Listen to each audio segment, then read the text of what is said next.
Hello? One bag for one life. The new movie Carry On is a holiday action hit on Netflix. Today on Collider, we share some behind-the-scenes facts. Let's get started. You can let us go. As soon as that plane takes off. Filming Carry On came with a unique challenge for director Jaume Collet-Serra, who wanted to capture the busy vibe of a major airport for the movie. Set at Los Angeles International Airport, or LAX, the film stars Taron Egerton as a young TSA agent who gets caught in a dangerous situation. Why are you making me do it? Because you're not in control, Ethan. You never will be. Clock's ticking, so go. However, instead of filming in LA, the crew took over the old terminal at Louis Armstrong New Orleans International Airport, which they transformed to look like LAX. Having access to the entire terminal was a huge advantage. It gave the team freedom to film in areas that are usually off-limits to passengers, like behind-the-scenes spots that reveal how an airport really works. Just a minute.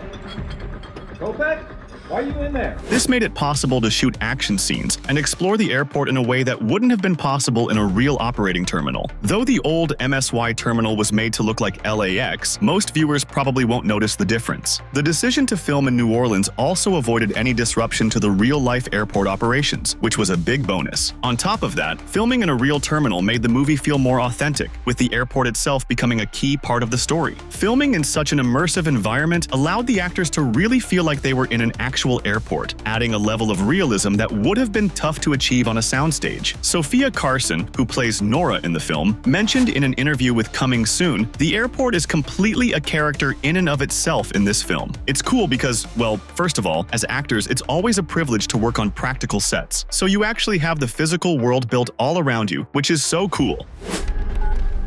Yeah, get me Homeland. The car crash scene in Carry On is a game changer for the film, taking the action to a whole new level and setting the stage for the wild ride that follows. Filming this heart-stopping sequence, where two characters fight in a speeding car, was no easy feat. The scene happens halfway through the movie when LAPD detective Elena Cole and a man pretending to be Agent Alcott are heading to LAX. Elena's suspicion grows that someone's smuggling a deadly nerve agent called Novichok onto a flight. Always chatter, but there's nothing credible right now. When she realizes that the guy driving her isn't who he says he is, a chaotic fight breaks out between them. As they battle for Elena's gun, they crash into other cars and obstacles, all while the car speeds down the highway. The fight ends when the car flips, making it one of the film's most jaw-dropping moments. Director Jaume Collet-Serra wanted to create a heart-pounding sequence that felt real and continuous. To do this, the team spent months planning every detail with a heavy focus on the stunts. Danielle Deadwyler explained that the preparation for the scene took around 2 to 3 months. She and the stunt team worked closely together to choreograph the fight inside the car. She described it as a dance, where the actors had to hit their marks while the car was moving and crashing into other vehicles. The goal was to make the fight feel as intense and claustrophobic as possible, with both characters desperately fighting for control while everything around them was falling apart. The camera work also played a big role in making the sequence stand out. The camera had to follow the action without cutting away, so it had to move smoothly around the actors while capturing all the chaos inside the car. Deadwyler mentioned that the goal was to keep the fight feeling continuous, with no breaks in the action, adding to the tension of the scene. Stunt coordinator Dave McCumber, who had experienced choreographing fights in stationary cars but never in moving ones, said this car crash was one of the toughest stunts he's worked on. The continuous fight with no visible cuts meant the team had to be perfectly in sync. The timing was everything, and everyone had to be on point to make it look realistic and intense.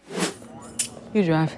Texting and driving is how I kill people. To prepare, McCumber used motion capture technology, even borrowing suits from his personal collection, to choreograph the fight before filming. This helped plan out the physical movements of the actors while ensuring that the camera could follow the action both inside and outside the car. They wanted the audience to not only see the fight, but also feel the danger of the car being out of control, slamming into other vehicles and obstacles. The real challenge came with the camera. Since the scene was a continuous shot, the camera had to move in sync with the action while constantly rotating around the car. This created a dynamic, immersive experience that kept the viewer on edge. Although some digital backgrounds and green screens were used to enhance the scene, the physical work of the actors and stunt team was crucial. Danielle and Logan had to fight while the car was speeding, crashing, and flipping. No easy task. While the digital effects helped complete the sequence, the real achievement was the teamwork and creativity that went into making it look so seamless. The fight scene in Carry On stands out not just for its complexity, but for how it raises the stakes in the story. It's a thrilling, chaotic moment that shows off the hard work and planning behind one of the film's most exciting sequences. The sequence is a perfect example of how much preparation goes into making an action scene feel real and exciting.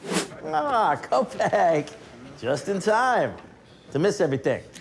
For Carry On, director Jaume Culiet-Serra wanted to ensure the airport setting felt as authentic as possible. To achieve this, he put the cast through extensive TSA training, ensuring that every detail, from airport procedures to the behaviors of TSA agents, was accurate. This commitment to realism extended beyond just learning lines or blocking out action scenes. The actors were immersed in the day-to-day operations of an airport security officer. To maintain this level of authenticity, Culiet-Serra's team collaborated with 2 TSA advisors from LAX, who provided expert guidance throughout the production. The advisors helped the cast understand everything from the nuances of TSA procedures to how agents interact with passengers. They also played a crucial role in ensuring the actors' actions and dialogue felt grounded in reality, especially in tense moments when the characters engage in security screenings. It's called a book. You might read one when you get your GED. Buddy, relax. Let the guy work. The TSA training included everything from scanning baggage to how to properly respond to suspicious behavior. This training was critical for ensuring the actors could realistically portray their characters. The TSA advisors were on set during filming to provide ongoing support, checking that each scene reflected the correct behavior and protocol. They also helped with the logistics of the scenes, ensuring that the characters only accessed areas they would realistically be allowed to enter based on their roles in the airport security hierarchy. One of the advisors brought in for this role was Dr. Errol G. Suthers, a former counterterrorism expert with the Los Angeles World Airports Police Department. Suthers was able to provide the cast with insights into TSA lingo, security procedures, and how various law enforcement agencies, such as the TSA, LAPD, and Homeland Security, operate within the complex environment of an airport. You know what? This whiny thing that you're doing, my old ears can't even hear it. Some of the more quirky moments in the film, such as the contraband bingo game in which TSA agents compete to spot certain items in passengers' bags, were also vetted by the advisors for accuracy. They confirmed that the unusual items seen in the game are indeed items that are frequently found during real airport security screenings. This attention to detail added a layer of authenticity to the film that sets it apart from other action thrillers. Taron Egerton, who portrays Ethan, the young TSA agent at the center of the story, appreciated the training because it helped him connect with his character on a deeper level. Instead of playing a stereotypical action hero, Egerton wanted to portray a regular guy who is thrust into an extraordinary situation. Culiet-Serra, inspired by the realism of Die Hard, sought to create a grounded and relatable action movie for a new generation. The thorough TSA training played a significant role in achieving this sense of authenticity, ensuring that Carry On felt believable and immersive for viewers. People need love in this world, man. Let them be happy for you. Hell, I'm happy for you. The team behind Carry On put in a ton of work to make the action scenes feel real and exciting. As a new holiday classic, it's clear that the actors, stunt coordinators, and crew all work together to bring high-stakes action to life, making the film an adrenaline-packed ride. Thanks for watching Collider. See you next time.